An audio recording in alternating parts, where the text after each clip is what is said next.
What is up, male and females? I hope you guys are having the most amazing day possible. I am having a pretty good week. A couple days ago, I actually turned 24, and it's pretty crazy that I'm 24. I am getting pretty old, as one would say. I'm getting pretty up there. Now, as I grow older, I find myself having to dedicate a lot more time to other responsibilities, and a lot of these responsibilities I heavily enjoy. Like my girlfriend, I absolutely love spending time with her and talking to her. And so I make her a priority basically above most other things. My faith is the most important thing in my life.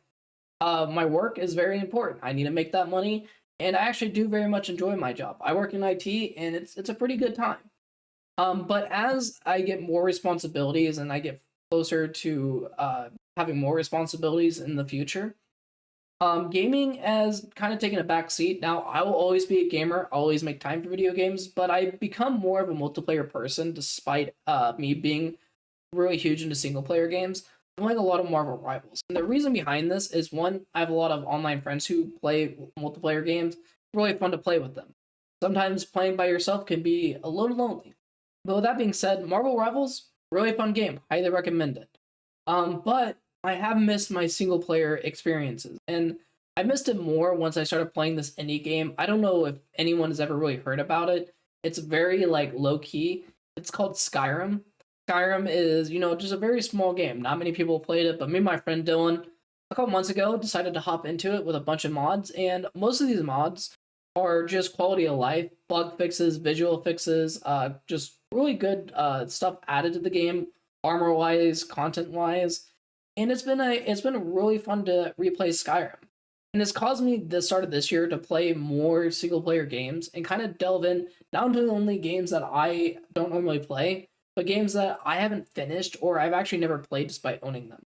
Uh, Titles kind of like Tears of the Kingdom for my Switch is a game that I got frustrated after 30 minutes because I couldn't figure out a puzzle. I'm not much of a puzzle person, so I kind of just took the game and put it away. And also games that I wanted to beat since I was younger. Games like Castlevania Symphony of the Night for the PS1. I actually played on my PS2 because my PS2 was backwards compatible. Had a lot of fun with that game. It was a really hard game, couldn't beat it. There's also older games like GTA, Mario Galaxy, a lot of older Mario games, a lot of older Zelda games. Basically, you get the point. I own a lot of games, and I've been really wanting to go back and replay them. The cool thing about that I have done is I've actually kept a lot of my older hardware, and I actually kept a lot of the older games instead of selling them off. Now, when I got closer to like the PS4 times, I was somebody who kind of just switched to digital. I sold all my physical PS4 games and went full digital. I highly regret that because the PS4 emulation has come a long way, and I really wish I had the actual the disc, but that's all the past. But one of the things that doesn't appeal to me as about a console is ever since I came to PC gaming, there's really two words that I can use to describe how good PC gaming is and why I prefer it above anything else. It comes to customization and optimization. And what I mean by that is games can already look really amazing on the Xbox Series X and the PS5, and especially the PS5 Pro. Like Spider-Man 2 was probably one of the most visual impressive games I have ever seen. And like these games look great. Here's the crazy thing though. On PC, it can look great. I have a 21 by 9 monitor, so when I'm playing games and having all that extra screen real estate to see what's around me and running games at the highest settings without having to sacrifice frame rates, I can run Call of Duty at max settings and still get probably about 120 frames a second per game and without like sacrificing any performance. My PC is a beefy boy. He can handle quite a bit thrown at him.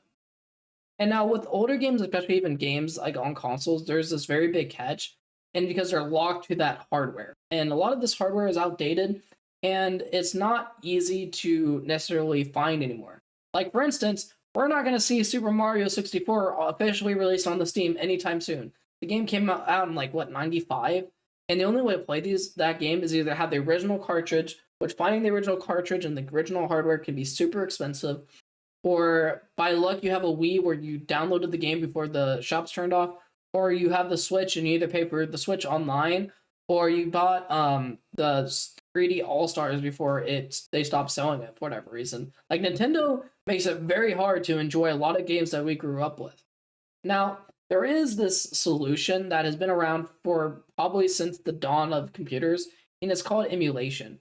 And emulation's like no secret. A lot of people know what emulation is. In fact, if you're an Xbox player, you probably emulate more than you realize. Because if you're playing an Xbox Series X, but you decide to play an Xbox 360 game like Red Dead Redemption, you're actually emulating that on your Xbox Series X.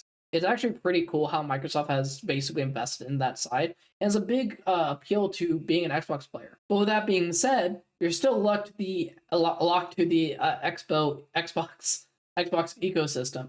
When it comes to PC, is using tools like EmuDeck. I can play basically all my older games on my PC and have a better performance and a better time than I can on the hardware. Now, it's not perfect, of course. There's still a lot of issues and bugs that can happen with this. For instance, Hogwarts Legacy is a game I bought on my PC day one, and it was a gorgeous game. It's still a gorgeous.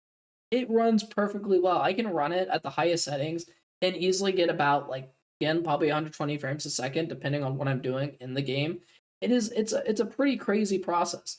Now I bought the game on the Switch on sale for like $10 just to see how well it compared just on the Switch by itself. And while it can run, what they basically got to do to make it run on the Switch is instead of having this big open world where you can go anywhere, it's like stuck between loading screens. So it's sectioned off. And while it's playable, it's not the best thing in the world. And so I threw it on my emulator. And as you can see, it struggled quite a bit. Like this thing wasn't perfect. I was getting only 1 frames a second. And even as I finally got through the character creation and got into the campaign itself, it was just running at 1 frame per second. It was struggling quite a bit. But believe it or not, despite this, 99% of my experience emulating through EmuDeck has been basically pretty good. Cannot complain. Now, I do own the older consoles, and a lot of people would prefer to sit down on the older consoles on a couch and with a big TV and play those games. And I can't do that. I have the hardware to do that. But there's a couple reasons why I stick with emulation. And the first reason is preserving my hardware. I kind of have a fear that the more I touch it, the more I turn it on, the quicker it's gonna die. My PS2, for instance, is like seven. Like I got it when I was 7. It's a very old console. One day that's gonna stop working. One day my graphics card on my computer is gonna stop working, and I'm gonna have to replace it. And so hardware will die. And it's not like I can go to Walmart and buy a brand new PS2 off the shelf. Like that's just not gonna happen. And so with that, I've been becoming more of a game preservationist, if you could say. And it basically comes down to I'm a collector. I like collecting movies. I like collecting Legos. I like collecting books. I like having the things I pay for basically until the day I die. And then whatever happens to that happens to it. But literally everything I invest money in, I like making sure I can get the most of it until basically it just can't be used anymore.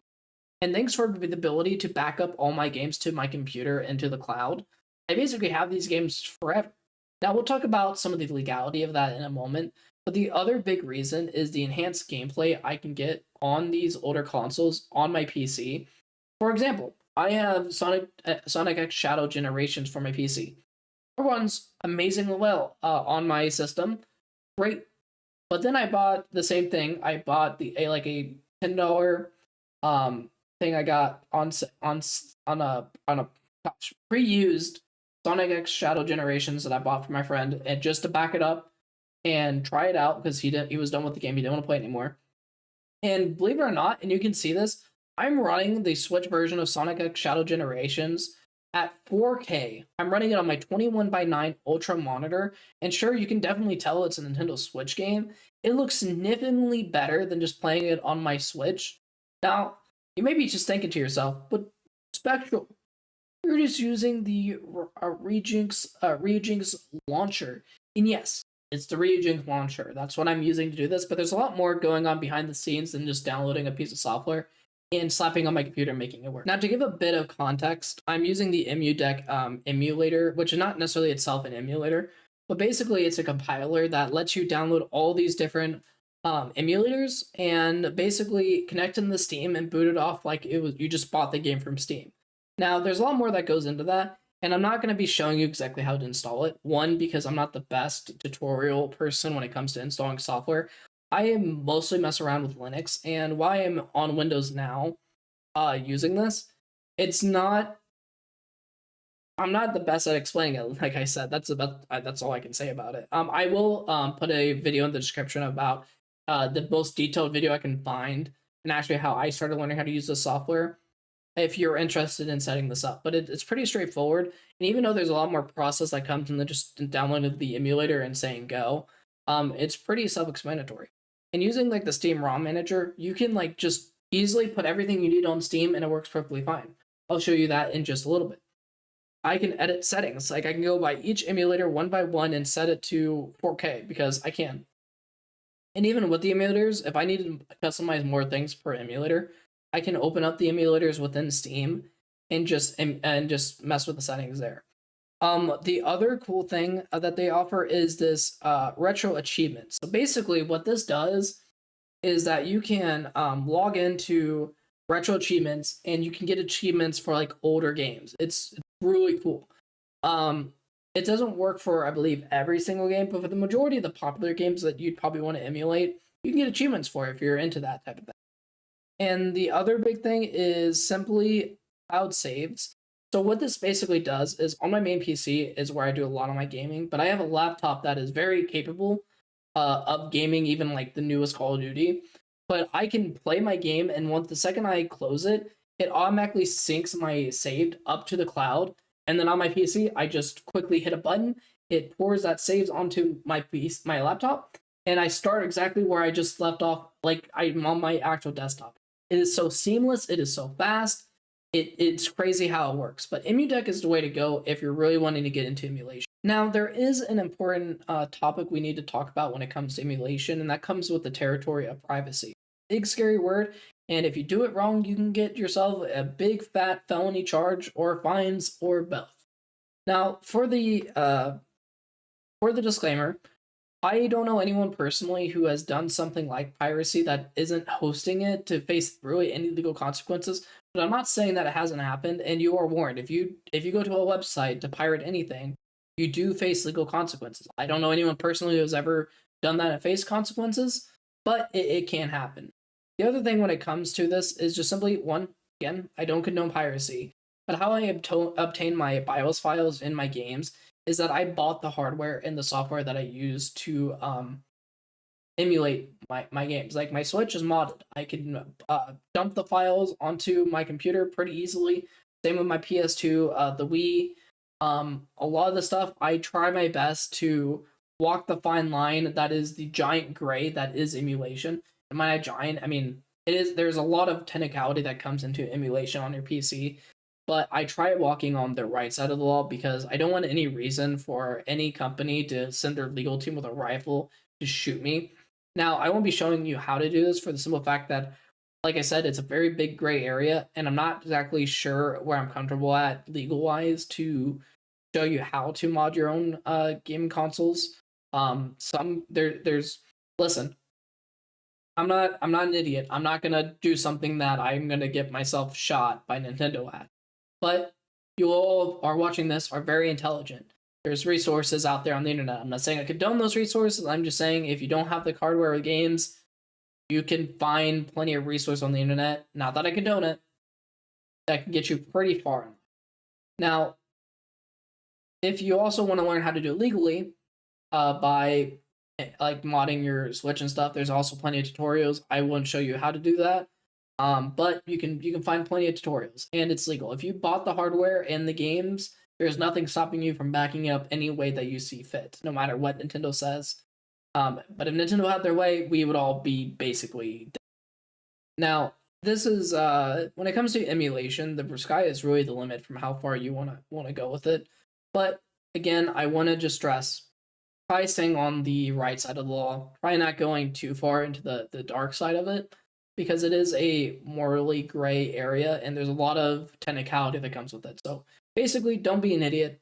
Be smart, because I know you all are, and you'll be fine. So basically, as I mentioned before, if you set everything up correctly and you sync it to Steam correctly, you'll actually see all your emulators here, and I can actually boot up any of these emulators, mess with the settings that I need to, or add the BIOS or the games, and it's going to work perfectly fine.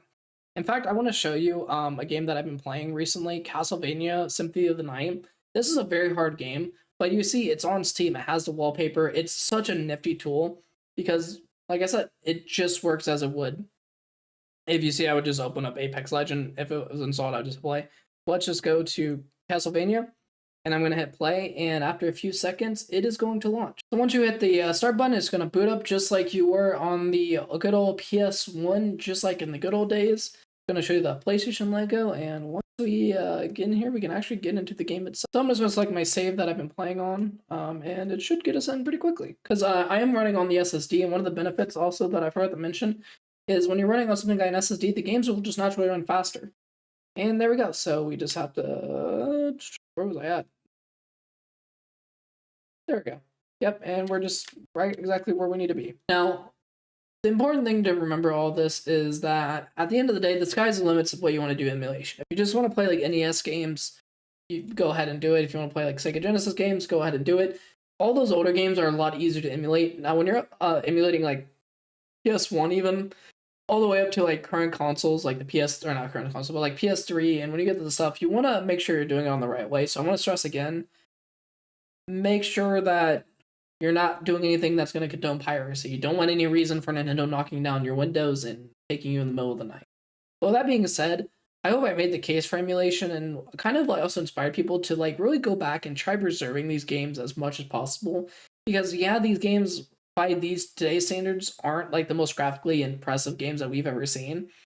They are especially made and they're a lot of fun. Like despite Castlevania kicking my butt over and over again, I'm having a lot of fun playing this in my spare time. So if you enjoyed the video, please leave it a like, subscribe, and leave a comment about your emulation experience, and I'll see you guys in the next